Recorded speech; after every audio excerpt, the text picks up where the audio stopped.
بسم اللہ الرحمن الرحیم۔ السلام علیکم ورحمۃ اللہ وبرکاتہ۔ ناظرین کرام، جیو اقرا کے پروگرام معاشرہ میں میں ہوں آپ کے ساتھ ڈاکٹر سمیع اللہ زبیری۔ آج بات کریں گے مسلم معاشرے کو درپیش چیلنجز۔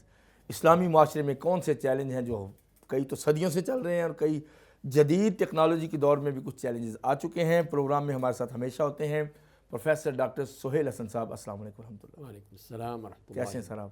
الحمدللہ۔ اور آج ہمارے بہت ہی اسپیشل گیسٹ ہیں جناب، سینئر پولیٹیشین ہیں، مختلف جگہوں پہ وزیر بھی رہ چکے ہیں مختلف ادوار میں، قمر زمان قاہرہ صاحب۔ السلام علیکم ورحمۃ اللہ۔ جی وعلیکم السلام۔ بڑی خوشی ہے جی آپ تشریف لائے ہیں، آپ کی محبت۔ اور ایک علمی تعارف بھی ہے آپ کا اور سیاسی تعارف تو مشہور ہے۔ میں بتاتا چلوں کہ آپ کا امت مسلمہ کے بارے میں خطاب بھی موجود ہے کہ اس امت مسلمہ کو اب جاگنا پڑے گا، دوسروں کے سہارے پہ نظام نہیں چل سکتا، اور جو سیاسی ذمہ داریاں ہیں اور قومی ذمہ داریاں ہیں اس میں مختلف ادوار میں وزیر رہے ہیں۔ کشمیر اور گلگت بلتستان کے جو معاملات تھے اس میں بھی ذمہ داری رہی ہے، اور پورٹس اینڈ شپنگ میں اور آئی ٹی کے شعبے میں، اور سب سے اہم اطلاعات و نشریات کے بھی ذمہ دار رہے ہیں کہ کس طرح میڈیا کو کنٹرول کرنا ہے اچھے طریقے سے، کہ اچھی راہ پہ لگانے کے لیے۔ یہ بھی آپ کی ایک کاوش ہے، 2002 سے پہلی دفعہ 2002 میں قومی اسمبلی میں منتخب ہے، اور بہت سے تعارف ہیں۔ پہلے سب سے تعارف آپ کی شخصیت ہے جی۔ ڈاکٹر صاحب سے شروع کریں گے۔ پروفیسر ڈاکٹر سہیل حسن ہمیں بتائیں گے کہ آپ کی نظر میں سب سے بڑے کون سے چیلنجز ہیں جو مسلم معاشرے کو درپیش ہیں؟ بسم اللہ الرحمن الرحیم، الحمدللہ رب العالمین، والصلاة والسلام علی سید المرسلین وعلی آلہ وصحبہ اجمعین۔ تو جو سب سے پہلے ہمارے سامنے جو چیلنج آتا ہے وہ یہی ہے کہ مسلمان ممالک میں یا مسلمان معاشروں میں اتحاد و اتفاق کی کمی ہے۔ جب تک یہ متحد نہیں ہوں گے اور اللہ کی رسی کو مضبوطی سے نہیں پکڑیں گے، اس وقت تک کامیاب نہیں ہوں گے۔ تو سب سے اہم چیز یہی ہے کہ ہم دیکھتے ہیں کہ سب اپنی جگہ منتشر ہیں اور اپنے اپنے ہی جو کہہ لیجئے مسائل ہیں انہی میں گھرے ہوئے ہیں، کہ وہ دوسرے کے مسائل میں ان کا مدد کرنا، تعاون کرنا، یا یوں کہہ لیجئے کہ متحد ہو کر ایسے پلیٹ فارم پہ جمع ہونا جس کے ذریعے سے وہ اپنی اس امت کی، خاص طور پہ امت محمدیہ علیہ الصلاۃ والسلام، ان کے جو مسائل ہیں ان کو حل کر سکیں۔ تو اس کی سب سے پہلی چیز ہی وہی اتحاد و اتفاق ہے۔ وہ چیز مل جائے تو پھر وہ کئی چیزیں جو ہیں وہ خود بخود حل ہو جائیں گی۔ دوسری چیز وہ ہے کہ تعلیم میں جو یہ امت پیچھے رہ گئی ہے، کہ اس تعلیم میں ایک تو وہ تعلیم ہے جو کہ اللہ نے دی، اللہ کے رسول صلی اللہ علیہ وسلم نے دی، اس کا حصول ہے، اس کو حاصل کرنا ہے۔ دوسری جو ہے کہ دنیا میں ترقی کے لیے جو تعلیم ہونی چاہیے، ہم اس میں بہت پیچھے ہیں، دونوں میں ہی پیچھے ہیں۔ اسی لیے پھر وہ نہ ہم دین حاصل کر سکے نہ دنیا حاصل کر سکے، اور پھر ایک ملغوبہ بنا ہوا ہے۔ کوشش یہی کرتے ہیں کہ صرف دین کو ایک ٹچ کے طور پہ استعمال کریں، لیکن اس سے بھی فائدہ نہیں ہوتا ہے۔ لیکن جب تک کہ پورے خلوص کے ساتھ اور ایمان کے ساتھ، یقین کے ساتھ ان چیزوں کو اپنایا جائے گا تبھی وہ کام کریں گی، چاہے وہ دین کا معاملہ ہو یا دنیا کا معاملہ ہو۔ اس میں جب تک کہ وہ اخلاص نہیں ہوگا بات نہیں بنے گی۔ تو اسی لیے ضروری ہے اس بات کا کہ تعلیم کا میدان میں، اور یہی وجہ ہے کہ جب تعلیم نہیں ہے تو غربت ہے۔ غربت کے کتنے ہی ایسے معاشرے ہیں جو کہ غربت کی بالکل انتہائی لکیر پر پہنچے ہوئے ہیں، ان کی وجہ سے مسائل پڑتے ہیں، ان کی وجہ سے مسائل ہوتے ہیں۔ پھر بے روزگاری کا مسئلہ آ جاتا ہے، جو جرائم کا باعث بنتی ہے۔ جی ہاں، وہی جرائم کا باعث بنتا ہے، پھر امن و امان خراب ہوتا ہے۔ تو یہی مسائل ہیں کہ جن کی بنا پر جو یہ معاشرے ہیں وہ ترقی نہیں کر پاتے۔ تو کوشش یہی ہے، حکومتیں کوشش کرتی ہیں، اس کا نہیں، لیکن بظاہر یہی ہے کہ اس کو اس طریقے سے کریں کہ یہ مسائل ان پر قابو پایا جا سکے۔ ہم یہی دیکھ رہے ہیں اپنے ملک میں اور دوسرے بعض ممالک میں بھی کہ ایسی کوئی قیادت آ جائے جو کہ صحیح معنی میں ان چیزوں کو قابو میں کر سکے، ان کی اصلاح کر سکے، اور جس بھنور میں پھنسے ہوئے ہیں اس بھنور سے نکال کے ان کو صحیح راستے پر لا سکے۔ اچھا، قمر زمان قاہرہ صاحب، میں چاہتا ہوں کہ آپ کو پروفیسر قمر زمان قاہرہ کہہ دوں آپ ویسے، لیکن یہ ہے کہ چلیں لرننگ اپنے اپنی کیپیسٹی میں اللہ نے سب کو دی ہے۔ تو آپ نے فرمایا تھا پنجاب میں ایک دفعہ کہ امت کو جاگنا ہوگا، تو امت سے کیا مراد آپ لیتے ہیں؟ امت سے مراد صرف پاکستان ہے یا پوری امت ہے، یا وہ جاگنا ہوگا؟ کون سی نیند ہے جو حضرت اقبال نے بھی کہا تھا کہ نیند سے اٹھ جاؤ؟ پہلی گزارش تو یہ ہے کہ میری دانست میں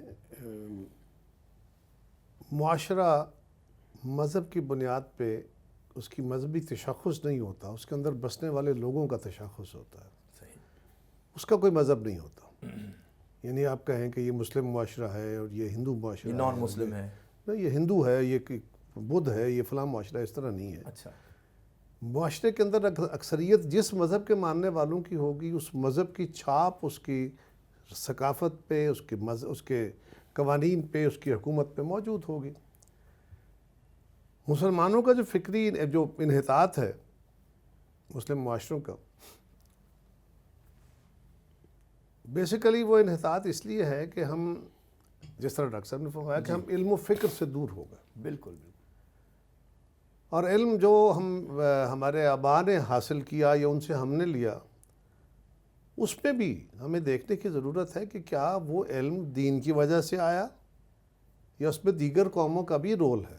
بالکل بالکل. مثلاً وہ علاقے جو مسلم حکمرانوں کے فتوحات کے دور میں مسلمانوں کی ریاست کا حصہ بنے، جی وہاں جو لوگ مسلمان ہوئے، ان معاشروں کا بھی اپنا ایک رول ہے. بالکل ٹھیک. ہم ان کو نیگیٹو کر دیتے ہیں اور صرف کہتے ہیں کہ یہ ہمارے ہی دین کی وجہ سے ہوا ہے. سینس آف جسٹس سے کام لینا. یہ ہمیں اس پہ کلیئرٹی لانی چاہیے، کیونکہ علم ساری قوموں کے پاس ہے. نبی صلی اللہ علیہ وسلم نے فرمایا تھا، آپ ایک منسوب حدیث ہے، پتہ نہیں یہ کتنی درست ہے، یہ تو ڈاکٹر صاحب فرما سکتے ہیں، کہ علم حاصل کرو چاہے چین جانا پڑے. اصل میں حدیث وہ ہے کہ علم سب پہ فرض ہے. مطلب فرض ہے، اور جانا مطلب اس کے لیے جو بھی جان جوکھوں میں ڈالنی پڑے، علم حاصل کرو. علم حاصل کرو. بالکل. ہم علم سے دور ہوتے گئے. جب دنیا میں مسلمانوں کے پاس علم تھا یا علم پہ حاکمیت تھی، دنیا کے حاکم بنے. کمال ہے. تھے یہ بھی جابری. اچھا. یہ کوئی بڑے منصف حکمران میں نہیں دیکھیں تھے. نا سر. نہیں تھے مسلمان حکمران بھی جابری.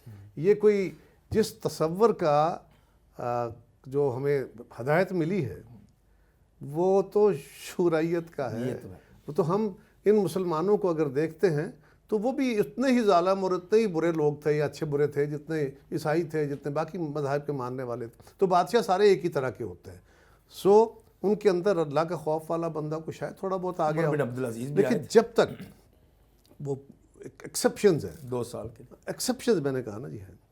سو گزارش یہ ہے کہ ہمیں مسلمانوں کو اس وقت جو چیز دیکھنے کی ضرورت ہے، ایک تو یہ ہے کہ امت سے مراد میری امت سے مراد جو ہے نا، وہ ایک ہمارا ویک کانسیپٹ ہے کہ ہم سارے مسلمان، ساری دنیا کے مسلمانوں کو سمجھتے ہیں کہ امت ہے. اچھا. ہم اللہ اور اللہ کے رسول صلی اللہ علیہ وسلم کے ماننے والوں کو امت کہتے ہیں بیسیکلی. جی. اب مسلمانوں کی اپنی آئیڈینٹیز بھی ہیں، اور ہمارا کنفیوژن یہ ہے کہ ہم اپنی جغرافیائی آئیڈینٹیز کو ترک کر دیتے ہیں، کسی وقت اس کے اندر گھس جاتے ہیں، کسی وقت ہم اپنے ایک ویگ ٹرمنالوجی کے اندر چلے جاتے ہیں. مسلم امہ کا جو کانسیپٹ ہے، پوری دنیا کے مسلمان بھائی ہیں، ایک ہے، یہ اپنی جگہ، اس کے ایک مذہبی فکر ہو سکتی ہے، ایک خیال ہو سکتا ہے، لیکن ہم تو جغرافیہ کے اندر تقسیم ہے نا. ہم مسلمان ممالک کے درمیان اگر یہ امت کا تصور ہو اور یہی ہو تو پھر جغرافیہ ختم ہو جائے، پھر تو ایک ہی ملک بن جائے. صحیح. سو ان ملکوں کے اندر ہمیں دیکھنے کی ضرورت ہے کہ جغرافیہ کے کسی مختلف جغرافیہ کے اندر بسنے والی جو قومیں ہیں، اس کے اندر اپنی قومیں، قومیتیں، ان کی اپنی آئیڈینٹیز ہیں. آج کے دور میں جو ریاست موجود ہے وہ قومی ریاست ہے. اچھا. اب یہ کوئی مذہبی ریاستیں نہیں ہیں. اچھا. یہ قومی ریاست. کیا آپ نیشنلزم کی بات تو نہیں کر رہے؟ میں نیشنلزم کی بات بھی کر لیتا ہوں، لیکن قومی ریاستیں ہیں. قومی ریاست سے مراد یہ ہوتا ہے کہ ایک ایسی ریاست جس میں مختلف قومیں بستی ہیں، لیکن وہ ایک جغرافیے، ایک اصول، ایک قاعدے کے تحت ایک حکمرانی کے اندر چلتے ہوئے اب ان میں کامن انٹرسٹ پیدا ہو گیا، انہوں نے اپنی ایک شناخت پیدا کر لی ہے. مطلب پاکستان کے اندر پنجابی ہیں، سندھی ہیں، مہاجر ہیں، بلوچی ہیں، پشتون ہیں، کشمیری ہیں، سب ہیں، سب کی اپنی شناختیں ہیں. لیکن ہماری ایک بڑی شناخت پاکستان ہے. پاکستان کے اندر کشمیر کا بسنے والا بندہ جو ہے وہ ٹیکس دیتا ہے، گوادر والے کو علاج مل جاتا ہے. کوئٹے والا ٹیکس دیتا ہے، پنجاب کے دور دراز دیہات کے بچے کو تعلیم ملتی ہے. گلگت میں فوڈ ملتا ہے. اوورآل میں مثال دے رہا ہوں کہ مختلف لوگ کنٹریبیوٹ کرتے ہیں اور اس ریاست کے اندر بسنے والے لوگوں کا ایک نظم چل رہا ہوتا ہے. اس نظم کو چلانے کے لیے جو سب سے بنیادی چیز ہے وہ مذہب کے ساتھ لگاؤ بیسیکلی انسان کے اپنے کردار کو درست کرنے کا ہے اور اگلے جہان کو درست کرنے کا ہے. لیکن جو نبی صلی اللہ علیہ وسلم نے بھی ہدایت فرمائی ہے، اور ان کی آپ کی ہمارے پاس جو اور قرآن کی شکل میں بھی بہت ساری چیزیں اس میں موجود ہیں، وہ یہ ہے کہ آپ خالی اخلاقی درس سے لوگوں کو ٹھیک نہیں کر سکتے. اس لیے کہ نبی صلی اللہ علیہ وسلم کے دور میں بھی سارے لوگ ٹھیک نہیں ہو گئے تھے. اس سے بہتر تو درس نہیں کوئی دے سکتا، نہ کسی کے زبان میں تاثیر ہو سکتی ہے. اوپینین ہمیشہ رہے گا. سو جو ڈٹرمننگ فیکٹر ہے وہ یہ ہے کہ آپ اپنے اداروں کو، اپنی رویوں کو، اپنے قوانین کو ادارے میں مطلب کنورٹ کر لیتے ہیں۔ آج کی ریاست کے اندر، قوموں کے اندر یہ فیصلہ ہو گیا ہے کہ انسانی حقوق ہیں، علم ہے، سائنس ہے، جن قوموں نے وہ نئے اسلوب اختیار کر لیے ہیں، جمہوریت کے اسلوب اختیار کر لیے ہیں، نئی آئیڈینٹیٹیز کے اندر چلے گئے ہیں، اور انہوں نے وہ دنیا میں فاتح اور کامیاب قومیں ہیں۔ اور یہ مسلمانوں کے لیے کوئی فتح دنیا میں لکھی تو نہیں گئی۔ ہمارا یہ خیال ہے، یہ میں سنتا آیا ہوں آج تک، پتہ نہیں ڈاکٹر صاحب اس پہ بڑی تصحیح فرمائیے گا، کہ ہمارے اکثر علماء بھی کہتے ہیں اور ہمیں بھی یہ گمان ہے کہ جی سچ تو صرف ہمارے پاس ہے اور ہم نے دنیا میں فتح مند ہونا ہے، الٹیمیٹلی ہماری حاکمیت ہوگی۔ مجھے آج تک نہیں سمجھ آئی کہ ہماری حاکمیت کیسے ہوگی۔ اس کردار کے ساتھ تو حاکمیت کا کوئی تصور نہیں ہو سکتا۔ میری نظر میں چیلنج ہے، میری نظر میں چیلنج نہیں ہے، اس کو اپنے انسٹیٹیوشنلائز کرنا، دیکھنے کی ضرورت ہے اس کو۔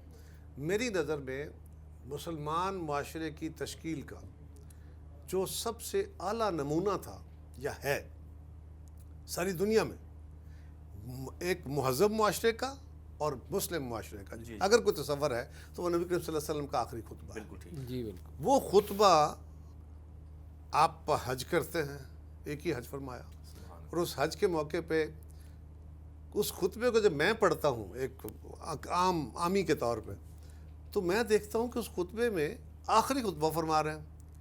آغاز بھی اس سے کرتے ہیں آپ صلی اللہ علیہ وسلم کہ لوگوں پتہ نہیں اگلے سال ہم اکٹھے ہوں گے کہ نہیں، میں تم سے مل پاؤں گا، سب لوگوں کو کہا نا۔ اور اس کے بعد اس پورے خطبے میں شاید عبادات کا شاید کہیں ذکر ہو، نماز کا ذکر ہے، مطلب شاید کہیں ذکر ہو، باقی حقوق میں نے اسی لیے کہا نا کہ شاید کہیں ذکر ہو، کیونکہ بہت کم ہے۔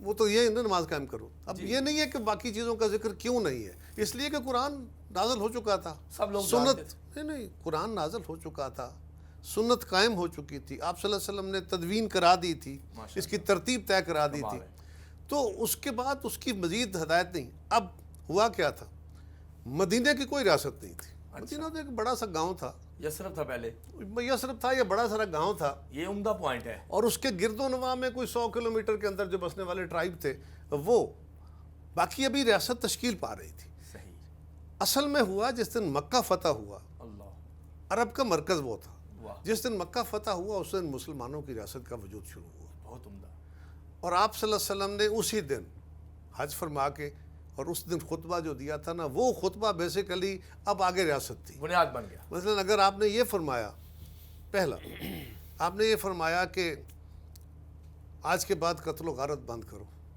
خون معاف کرو، سود بند کر، نہیں خون معاف کرو، تو یہ بیسیکلی اب تشکیل ریاست ہو رہی ہے، صحیح صحیح، اور اس کے لیے کہا کہ قبائلی تعصب کے تحت بدلے نہیں لینے، بالکل، تیری بکری چوری ہوگی تو خود جا کے تم نے بندے کو ڈنڈے نہیں مارنے، تو تمہارے قبیلے کا بندہ قتل ہو گیا تب تم خود جا کے اپنے قتل کا بدلہ نہیں لوگے، بلکہ اب تشکیل ریاست ہو رہی ہے، اب ریاست کا کام ہے اور تم نے یہ کام نہیں کرنا۔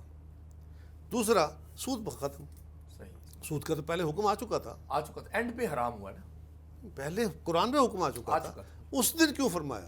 اچھا، اس دن فرمایا کہ آج کے بعد، اور اس پورے خطبے میں آج کے بعد ہے، سبحان اللہ، آج کے بعد یہ، آج کے بعد یہ، آج کے بعد سود حرام ہے، اس لیے کہ اس سے پہلے لوگ اگر کچھ کر بھی رہے ہو تو آج کے بعد نہیں کرنا، ایک معاشی نظام ہے اس ریاست کا، یہ ایک ڈکلیریشن تھی، اعلان تھا، ڈیکلیریشن پورا فنڈامنٹل ہے، بنیاد ہے، ایک ریاست کے پورے معاشی سٹرکچر کی بنیاد ہے کہ آپ کو کوئی قدغن نہیں ہے، ریاست میں سائنس پھیلے گی، علم پھیلے گا، مشینیں بنیں گی، پتہ نہیں کیا کیا ادارے بنے گے، کسی پہ کوئی قدغن نہیں ہے۔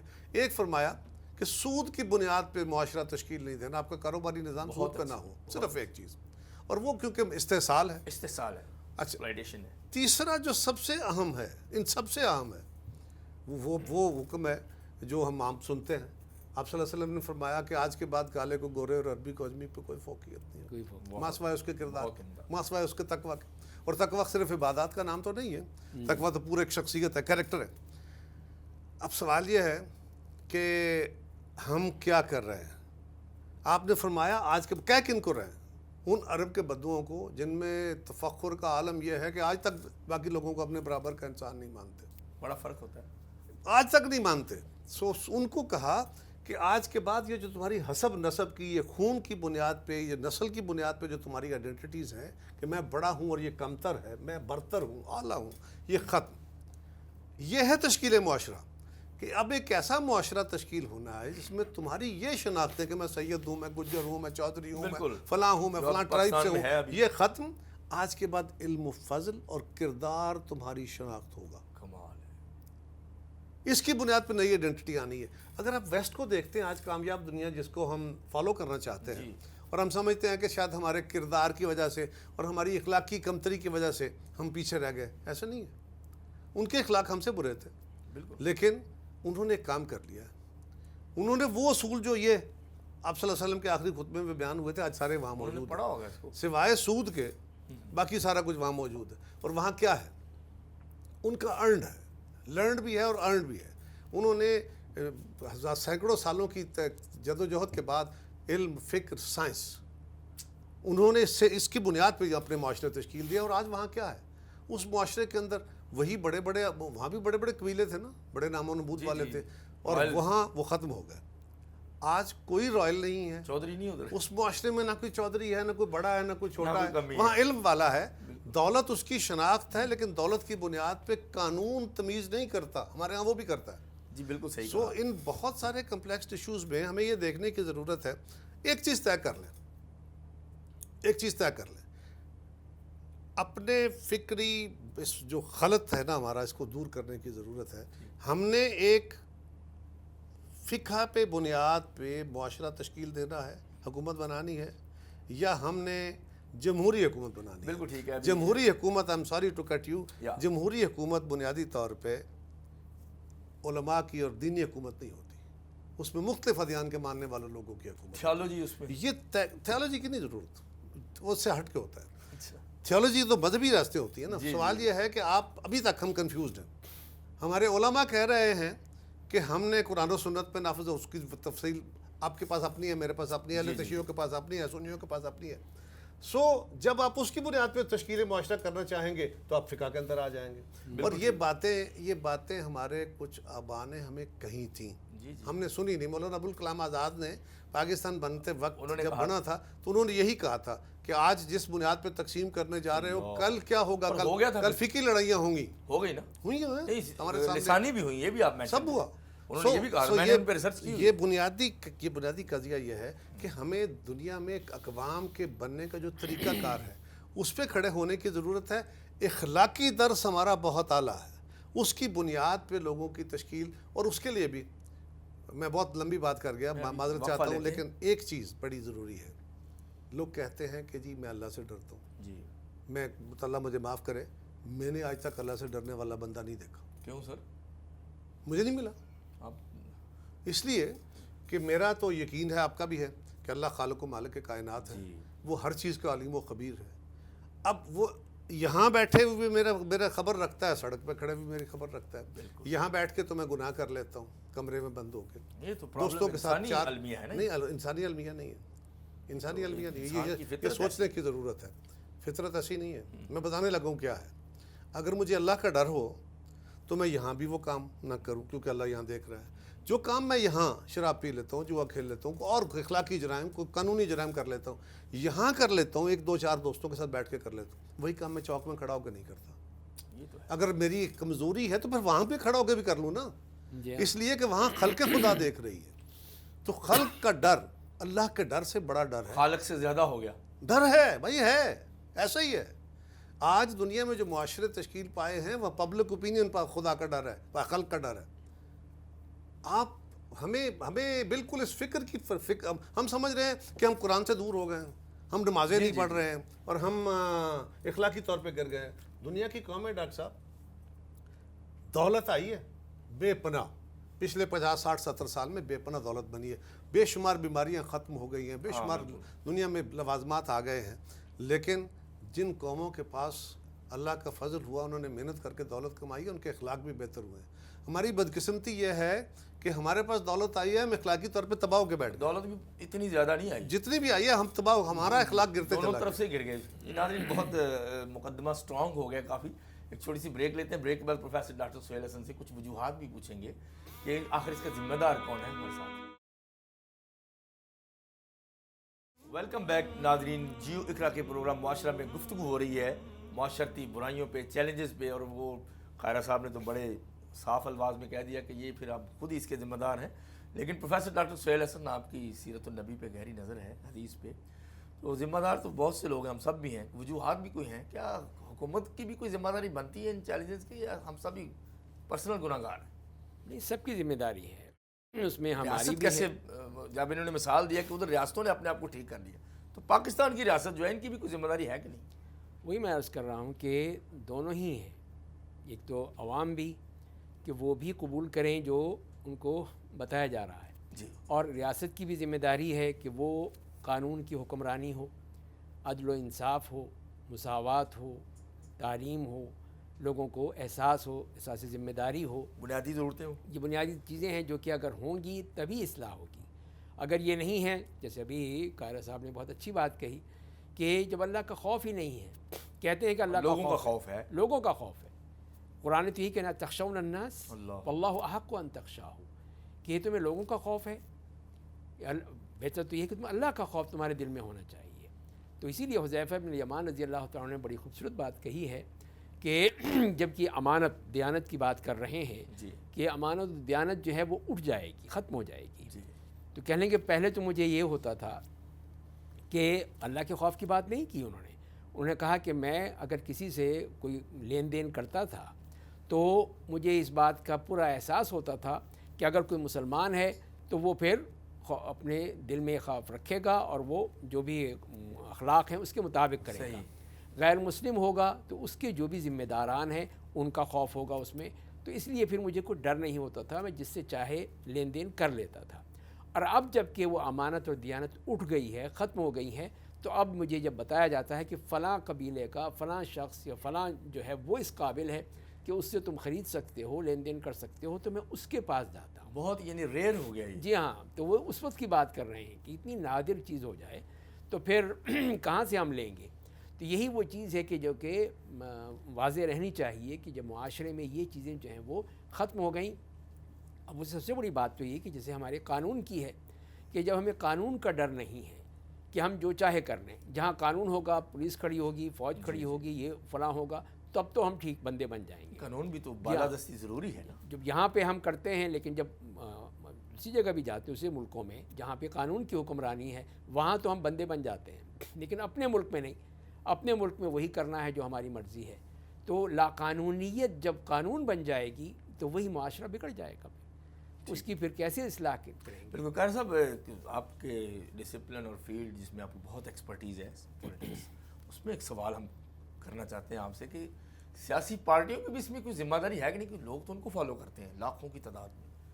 اس چیلنجز کے حوالے جو آپ نے ابھی پیش کیا کہ خوف خدا نہیں ہے، خوف خلق ہے، تو دیکھیے اصلاح معاشرہ جو ہوتا ہے نا، جی جی یہ کچھ لوگوں کا کام نہیں ہوتا. پہلے تو بات یہ ہے کہ ایک ایسا معاشرہ، ایک ایسا ملک جس میں جو سپریم لا ہے، ہمارا مسلمانوں کا تو سپریم لا قانون ہے، قرآن ہے، لیکن قرآن و سنت ہے. لیکن ملک کا قانون زمین کے اوپر جو اس وقت ہمارے پاس ہے وہ آئین ہے، صحیح. جس کو ہم کہتے ہیں یہ متفقہ دستاویز ہے، اس پہ سب کا اتفاق ہے، اور اس ریاست کے نظم کو اس کے تحت چلانا ہے. ٹھیک. نہ حکومت اس کے تحت چل رہی ہے، نہ عدالت اس کے تحت چل رہی ہے، نہ کاروبار اس کے تحت چل رہا ہے، نہ میڈیا اس کے تحت چل رہا ہے، نہ اسٹیبلشمنٹ اس کے تحت چل رہی ہے. سارے اپنے اپنے طور پہ اس کو وائلیٹ کر رہے ہیں، اور آپ بھی دیکھ رہے ہیں، میں بھی دیکھ رہا ہوں، ساری دنیا دیکھ رہی ہے. بڑا کڑوا سچ ہے.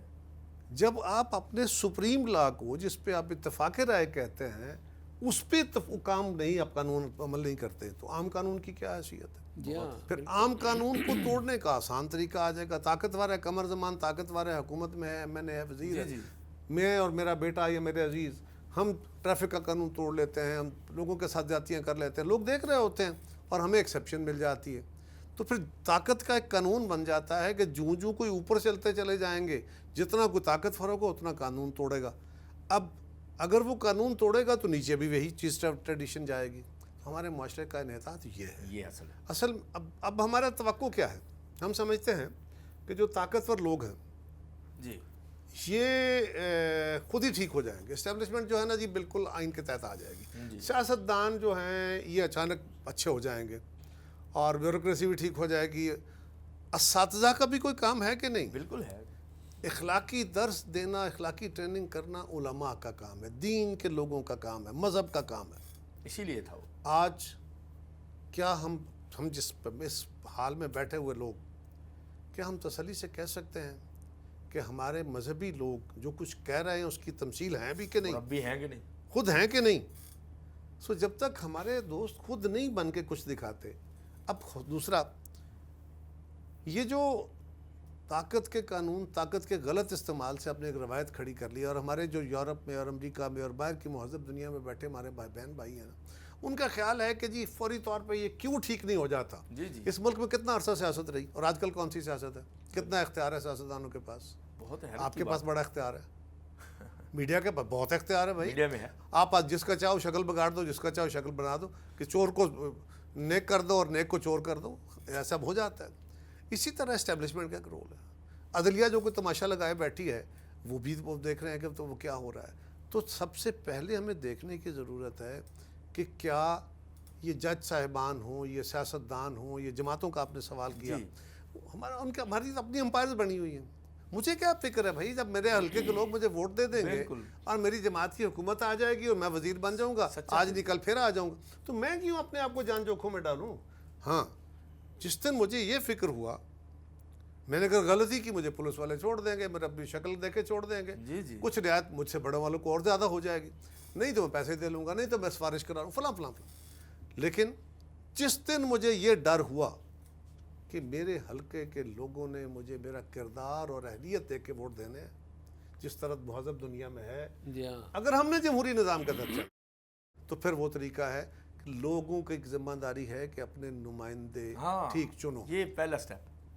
اگر آپ نے شورائیت کے تحت چلنا ہے تو شورا میں اہل لوگوں کو بھیجنا ہے۔ اب ہمارا ہوتا کیا ہے، میں 2 نمبر سے آدمی ہوں، خراب ہوں، فراڈ ہوں، جو بھی میری کردار ہے، اچھا میں اپنی برادری کے نام پہ حلقے میں پیسے خرچ کر کے، دوسرا کام کر کے، برادری میں، دوستوں میں، تعلق میں، پارٹی کے نام پہ، فرقے کے نام پہ ووٹ لے لیتا ہوں۔ ہوتا ہے۔ اب مجھے ووٹ دیتے ہوئے تو لوگوں نے اپنے مفاد کے تحت ووٹ دیے، اب مجھ سے توقع کرتے ہیں، ہوں میں 2 نمبر، نالائق، ان پڑھ، بنایا انہوں نے جو خود مجھ سے سوال کر رہے ہیں کہ معاشرہ ٹھیک کرنا ہے، اور جب میں اسمبلی میں آ جاتا ہوں، ایم این اے بن جاتا ہوں، تو بھائی میرے دماغ میں کچھ چپ لگی ہے جو نکال کے نہیں ڈالو گے۔ بالکل، تو میں وہی بندہ ہوں نا، جب میں یہاں آ کے اختیار والا ہو گیا اور میرا اختیار بڑا ہو گیا تو میں تو اور خراب ہوں گا، وزیر بن گیا تو اور خراب ہوں گا۔ تو لوگ مجھ سے توقع، آپ مجھ سے توقع کر رہے ہیں، مجھے ووٹ اس بنیاد پہ نہیں دے رہے، چناؤ میرا کسی اور بنیاد پہ آپ کر رہے ہیں، اور مجھ سے توقع کریں کہ کیونکہ اب تم اسمبلی میں چلے گئے ہو، اب تم بالکل ٹھیک ہو جاؤ، اور کیونکہ تم اب کابینہ کا حصہ بن گئے ہو تب تم بالکل ٹھیک ہو جاؤ، اور اب تم کیونکہ چیف منسٹر، پرائم منسٹر بن گئے ہو تب تو تمہارا کردار بالکل مثالی ہو جانا چاہیے۔ ہمارے کردار مثالی اس دن ہوں گے جس دن آپ نے ہمیں چیک کیا، جس دن آپ نے کہا کہ ہم آپ کے کردار دیکھ کے آپ کو ووٹ دیں گے۔ یہ ایک بہت لمبا کام ہے۔ دیکھیں، آپ سیاستدان ہی خلافت راشدہ کی مثالیں دیتے ہیں، پرائم منسٹر بھی دیتا ہے، آپ کی پارٹی کی پوری حکومت آ جاتی ہے نا یار، مثالیں دیتے ہیں، تو آپ نے خود مثالیں تو علماء بھی دیتے ہیں، اساتذہ بھی دیتے ہیں، ہم حکومت تو نہیں کرتے نا، سارے انٹرسٹ گروپ ہیں سارے بیٹھے ہوئے، سب اپنے اپنے، ہم سارے سٹوری ٹیلرز ہیں، اپنی اپنی کہانیاں ڈالتے ہیں، لوگوں کو امپریس کرتے ہیں، اپنے کاروبار چلاتے ہیں، اپنے اقتدار بناتے ہیں۔ ہم نے معاشرہ بنانے کی کبھی ٹھانی ہی نہیں۔ ہمارے معاشرے کا المیہ تو یہ ہے نا کہ ٹالرنس ہم میں رہی نہیں ہے۔ ہم اگر کوئی بندہ علم و فکر کی بات کرتا ہے ہم اس کو گریبان سے پکڑ لیتے ہیں۔ بھائی میں ایک بات کر رہا ہوں، آپ کو ہو سکتا ہے میرے ساتھ ٹوٹل اختلاف ہو، آپ کا حق ہے، آپ اپنی بات کیجئے، مجھے میری بات کرنے دیجئے۔ میں تہذیب اور دائرے کے دائرے میں، آپ اپنی تہذیب، ہم دونوں گفتگو کریں، ہم تینوں گفتگو کریں، اور اس کے بعد لیٹ دا پیپل جج کہ صحیح کیا ہے۔ حکمرانوں نے یہ بھی کہا جی اسلامی ٹچ تھوڑا ضروری ہے۔ دیکھیں یہ انڈیویجول کی بیوقوفیاں اور ولگریٹیز کو کبھی یہ مت سمجھیے کہ یہ سیاستدانوں نے کیا۔ سیاستدانوں میں بڑے با کردار لوگ بھی ہیں اور بڑے بد کردار بھی ہیں، اتنے ہی اچھے برے ہیں جتنے مذہبی لوگوں میں ہیں، اتنے ہی اچھے برے ہیں جتنے عوام میں، فوجیوں میں ہیں، جتنے عدالتوں میں ہیں، جتنے باقی، اس لیے کہ ہم ہی میں سے ہیں نا۔ بہت اچھا۔ یہ تو نہیں ہوگا نا کہ وہاں پر پوسٹ بہتر ہو جائے گا۔ آپ ذرا دیکھیے، آپ اساتذہ ہیں، یونیورسٹیوں میں پڑھاتے ہیں، آپ اپنے اندر یونیورسٹیوں کے اساتذہ اپنے اندر دیکھیں، یہ ہمارے پاس مثال ہے نا، وہاں کیا نظم و ضبط کے تحت وہ پڑھا رہے ہیں، جہاں سے وہ وہاں کی لڑائیاں اور کیا پیدا ہوتے ہیں۔ سو میں دوسروں کو، میں آپ کو دیکھ رہا ہوں، اب آپ مجھے دیکھ رہے ہیں، میں علماء کو دیکھ رہا ہوں، علماء جو ہیں وہ کہتے ہیں جی فوجی ایسے کر رہے ہیں، فوجی کہتے ہیں جی فلاں، تو ہم ایک دوسرے کے اوپر بگ پاس کریں۔ حکومت پھر کس کو کہتے ہیں؟ وہ پاور رکھتی ہے نا ڈاکٹر صاحب، پہلے پوری پارٹی کو حکومت ملی ہے۔ نہیں دیکھیے پھر آپ وہی میں گزارش کروں، آپ اس ایک ایسے بندے سے توقع کر رہے ہیں جس کے اوپر آپ کا کوئی دباؤ نہیں ہے، جی جی جی، اور آپ کہہ رہے ہیں کہ تم کردار والے بن جاؤ، جبکہ اس کو کردار کی بنیاد پہ ووٹ نہیں دیا ہوا۔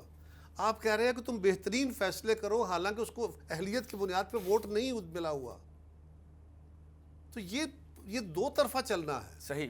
کچھ کام سیاستدانوں نے، کچھ کام ریفارمرز نے، کچھ کام اساتذہ نے، کچھ کام علماء نے، یہ سب نے ذمہ داری ادا کرنی ہے، ورنہ طاقت اور دولت، تیسری چیز شہرت ہے نا، شہرت ہے، حسن ہے، ان چیزوں کا اگر کسی کے پاس زیادہ کنسنٹریشن ہو جاتی ہے تو دماغ خراب ہونا لازمی ہے ہمارا۔ آپ نے فلسفہ اس کو پڑھا ہے؟ روک کے رکھنا ہوتا ہے۔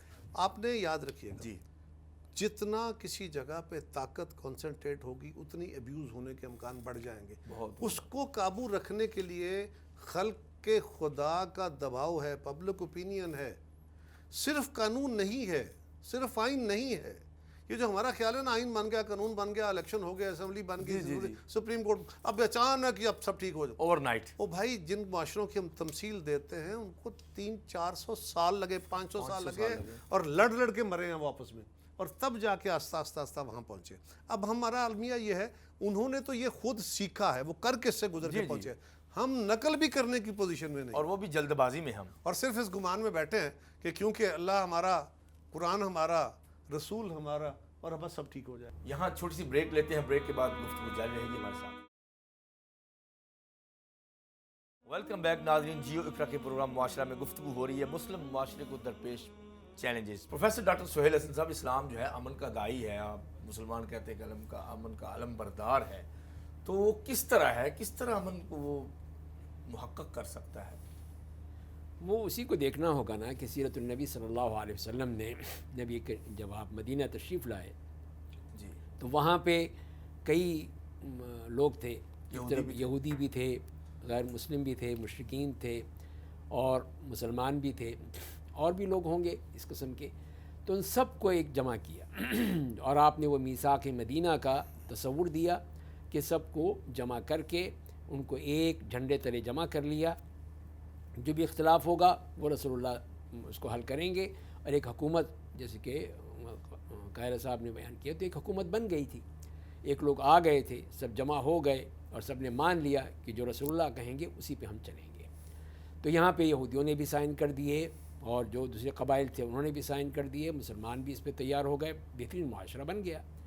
تو یہ ہے کہ اصل طریقہ یہ ہے کہ جو امن و امان کے لیے ہمیں کچھ اصول اور ضابطے اور قاعدے رکھنے ہوں گے کہ اس کے مطابق ہیں۔ اب جیسے کہ ہم پاکستان کی مثال دیکھیں تو وہی ہمارے پاس ایک آئین موجود ہے، متفقہ ہے، سب اس کو مانتے ہیں، سب اس پر کہتے ہیں کہ ہم اس کے مطابق چلیں گے، تو اس کے مطابق چلیں نا، پھر اس کے مطابق چلیں گے تبھی تو امن و امان ہوگا نا۔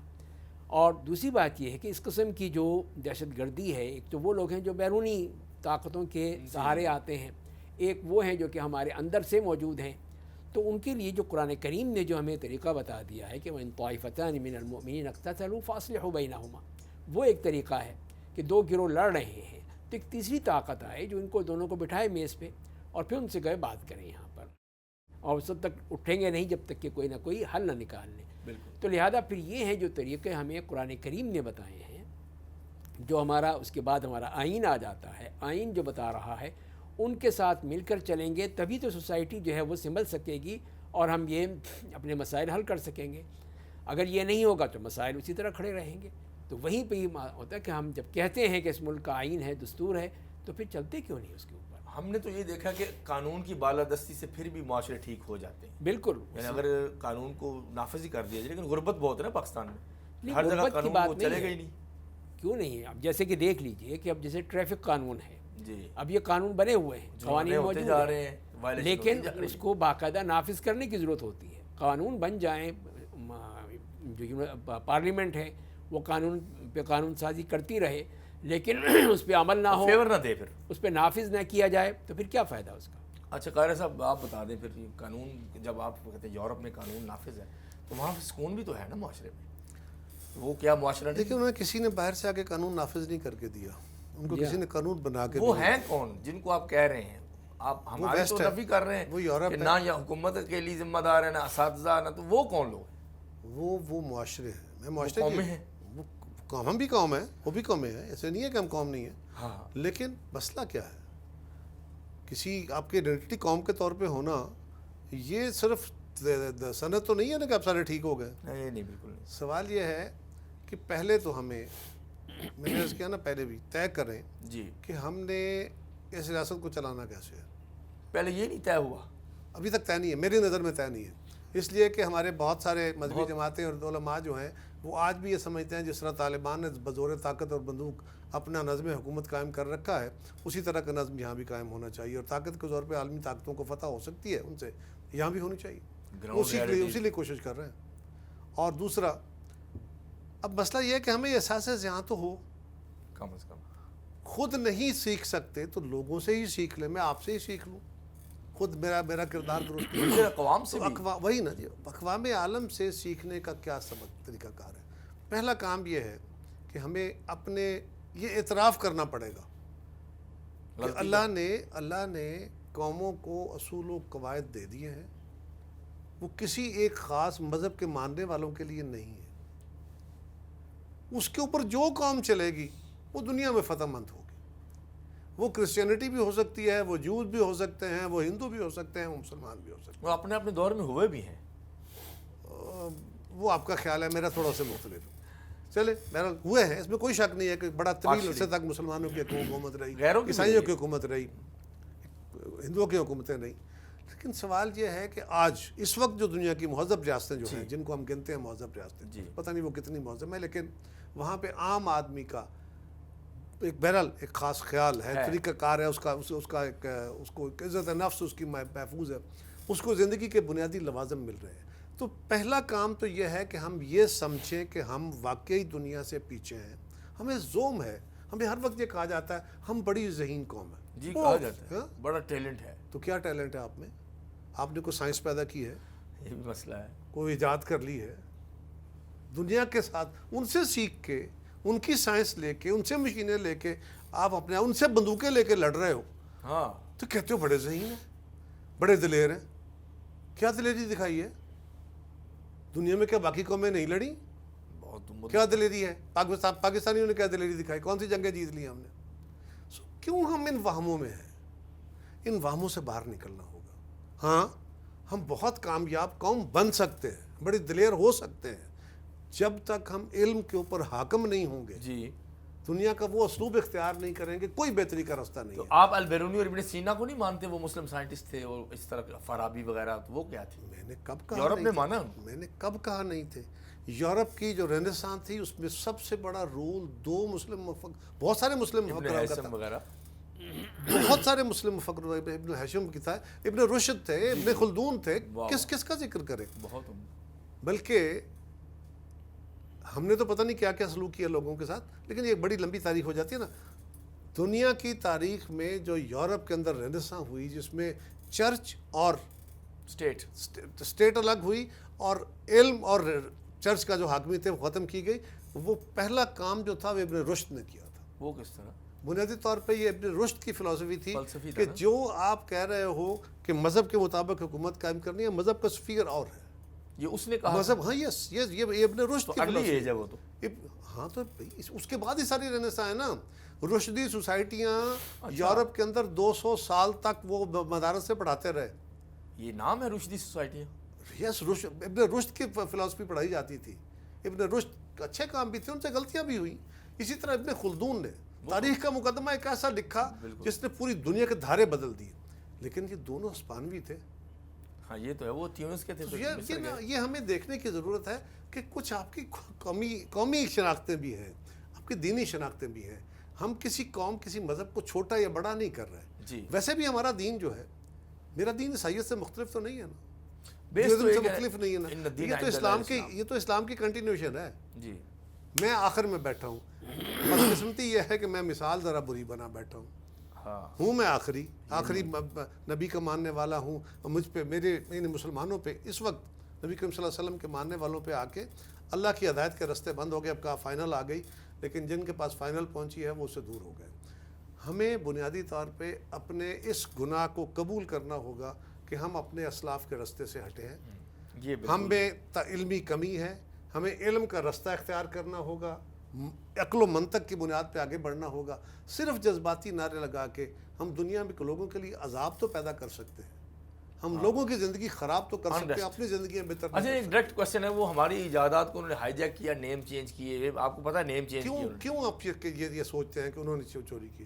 کیا وہ ان کے نہیں تھے؟ کتابیں لے گئے نا, وہ کتابیں لے گئے. کہاں سے لے کے گئے؟ جب بغداد کا فال ہوا, وہ بغداد میں کیا, بغداد میں ہلاکو کی وائف ایک کرسچن تھی.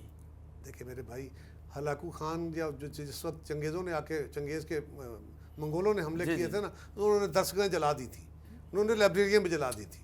تو کتابیں لے گئے ہوں گے, کتابیں آج بھی وہاں موجود ہیں, کتابیں یورپ کے پاس بھی موجود ہیں, علم چینیوں کے پاس بھی موجود ہے. دنیا میں چین سب سے پرانا جی جی علم اور تہذیب کا مرکز ہے. ان کا مذہب کوئی نہیں تھا, ان کے پاس اخلاق بہت اعلیٰ تھا, ان کے پاس دنیا بہت اعلیٰ تھی. انہوں نے دنیا کے اسلوب جو تھے چینیوں نے, سب سے پہلے انسانی زندگی, انسانی تاریخ میں یہ جو ریاست کو, یعنی حکومت, یعنی بادشاہ اور اس کے خاندان کو اور اس کی حاکمیت کو اور بیوروکریسی کو الگ کیا, یہ چائنا نے کیا. دنیا میں بڑے بڑے ماڈلز ہیں, ہم ان کو دیکھ کے چل سکتے ہیں نا. لیکن پہلی بنیادی بات, ہمارے پاس اللہ کا کلام, اللہ کے رسول صلی اللہ علیہ وسلم, آپ کی اسوہ حسنہ, آپ کی سیرت موجود ہے. اگر ہم اس سے سبق لیں تو دنیا میں فلاح پا جائیں گے. اس کی بنیاد یہ ہے کہ میری ماں کو اپنے گھر میں اپنے پیدا ہونے والے بچے کے کانوں میں اصل بات ڈالنی ہوگی, میرے استاد کو اپنے بچے کو درست سبق دینا ہوگا. میرے جو کاروبار کرنے والا بندہ ہے, وہ اپنے بچے کو جب اپنے ساتھ بٹھاتا ہے تو اسے بتائے کہ اگر ہم نے نیک نیتی کے ساتھ کاروبار کیا, یہاں سے اصلاح ہوتی ہے. یہ جو ہمیں آج نظر آتا ہے نا یہودیوں کا, کہ یہودی اسرائیل میں انہوں نے بڑا تباہی پھیری ہوئی ہے اور مسلمانوں کے اوپر بڑے مظالم ڈھا رہے ہیں. دنیا میں نا ان کے مقدر میں ذلت لکھی ہے, عروج و زوال اس قوم پہ ہوتے رہنے ہیں. لیکن ایک تاریخ ان کی یہ بھی ہے کہ 1400 سال سے یہودی ماں اپنے بچے کو یہ لوریاں دیتی ہے کہ تیرا وطن فلسطین ہے, تو نے وہاں جانا ہے, تیرا وطن فلسطین ہے, پکے کرتی ہے, اس کو گیت سناتی ہے, تو بڑی کمیٹڈ ہے, بڑی کمیٹڈ ہے. پھر وہ سو آپ کو یہ دیکھنا ہوگا, ہمیں اگر یہ ادراک ہے, اگر ہم نے دنیا میں ایک مہذب قوم بننا ہے, نمبر 1 یہ جو ہم اپنے فرض کرو قومی بجٹ ہے, ریاست ہماری کیا کر رہی ہے, علم پہ کتنے پیسے خرچ, بالکل بہت تھوڑے, سائنس پہ کتنے پیسے خرچ کرتے ہیں, تحقیق پہ کتنے پیسے خرچ کرتے ہیں, تحقیق ہوتی کتنی ہے بھی, اور اگر ہم وہ نہیں کرتے, اور جو تحقیقی ادارے ہیں ان کا جو عالم ہے, سو ہمیں کلیکٹیولی اپنی حاکمیت کو بھی درست کرنے کی ضرورت ہے. لیکن اس سے پہلے اپنے اس اقرار کرنا ہوگا کہ ہم میں یہ بودھ ہیں, یہ کمیاں ہیں, یہ خامیاں ہیں, اور اس کو درست کرنے کا طریقہ بہرحال ہمارے پاس ہے. بہت عمدہ. وہ دنیا کے ساتھ دنیا کا درس بھی ہے اور ہمارے پاس اپنا درس بھی ہے. اچھا, ہمارے پاس نبی کریم صلی اللہ علیہ وسلم, اب مسلمان صرف نبی کریم صلی اللہ علیہ وسلم کی وہ آخری خطبے کو پکڑ کے بیٹھ جائیں, صرف وہ پڑھاتے رہیں, اس کے مطابق معاشرہ تشکیل دے لیں, سب ٹھیک ہو جائے. بہت شکریہ ڈاکٹر صاحب. آخری ون لائنر ہے کہ وَأَعِدُّوا لَهُم مَّا اسْتَطَعْتُم مِّن قُوَّةٍ, گھوڑے بھی باندھ کے رکھنے ہیں, اس سے کیا مراد ہے؟